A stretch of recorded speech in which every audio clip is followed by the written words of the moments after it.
Hi everyone, Pauline here. I'm so excited to be back with Subtl. We are doing a really exciting reveal tutorial video today with the brand new Subtl Brow BFF products. I'm so stoked to show you guys how to use these. I want to walk you through the new product, what shades it comes in, what they look like, etc. So stay tuned.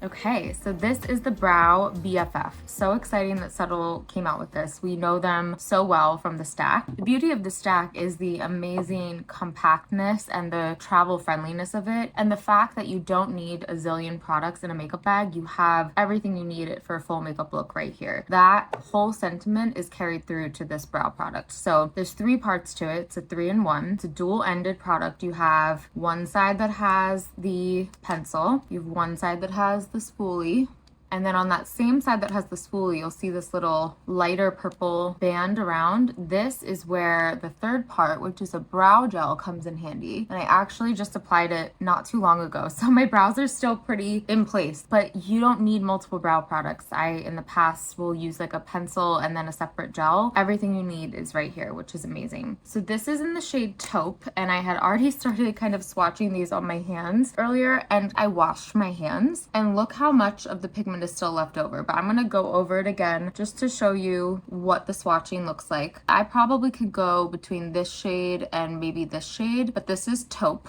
This would be for my lighter, blonder, more dirty blonde people. Then we have Auburn. I'm gonna have to unbox these ones. This is definitely for my either more redhead girls, more strawberry girls, or guys, whoever's using these. You need that warmth. The Auburn shade is gonna come in handy for you there. Then we have medium brown. This was the one I was saying I probably could go back and forth on depending on my hair color, because I'm a little on the blonder side right now. The Taupe feels better. This is how dark that medium brown one can go. Then we have dark brown. So this is more for these really rich brown girls, guys. And then the last but not least is straight up black for anyone with that really dark hair. I think sometimes brow pencil shades don't go this deep, so I appreciate that they're using this. So this is all of them side by side. So again, Taupe, Auburn, medium brown, dark brown, and then black. You have 5 starter shades. Again, they all have that 3-in-1 component, which make it so useful. And I'll show you really quickly how I did my brows and what I would recommend if you're a beginner.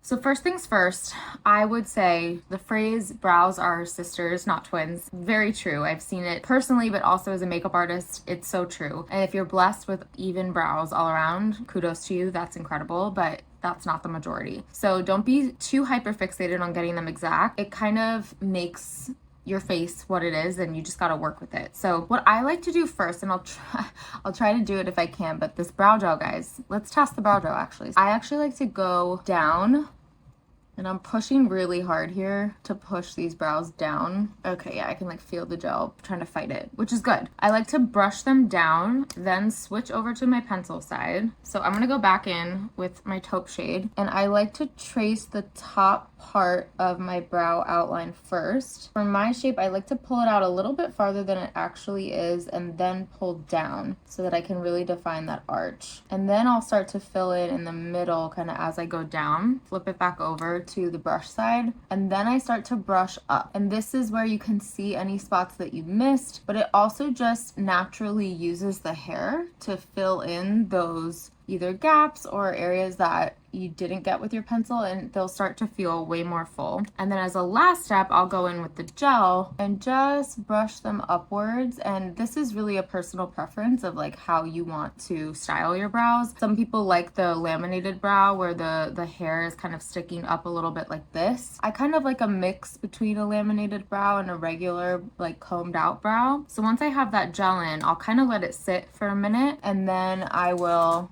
oh, Clover, what are you doing?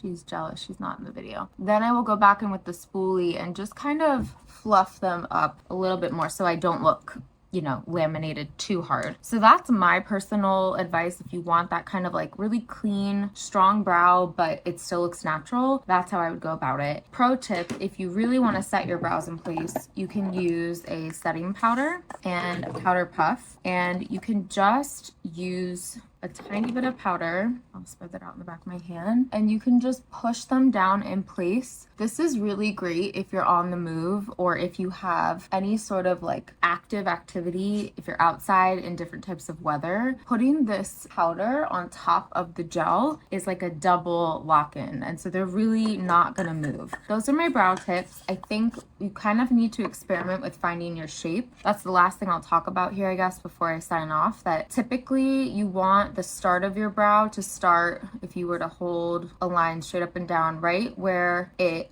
ends. And for me, candidly, my inner brows are a little sparse. So like if I want to, sometimes I will kind of zhuzh them up just a little bit, right where I'm missing some hairs. But I really don't like to do that because I don't know, I just feel like it ends up looking a little bit unnatural if I draw them on too much. So I always recommend going in and fluffing that part up again as well. Obviously I would try to do that before I did the gel and the powder, but here we are. And then for the arch, if you take a pencil, you use the outer part of the color of your eye, the circle of your eye, and align that line with that. And that is about where your arch is. So my arch is actually slightly off from this. It's around the same area. It could be a little bit further down. And then for where you want your brow to end is if you get the end of your nose to the corner of your eye, that's where it ends. So I'm right about at that same place. So that's generally the placement. Again, it's really an experiment. I don't like to follow that hard and fast rule. It's really what you feel like you in, but use those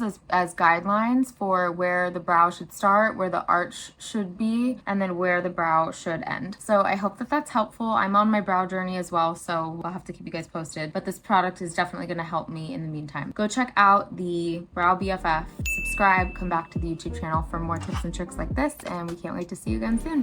Bye.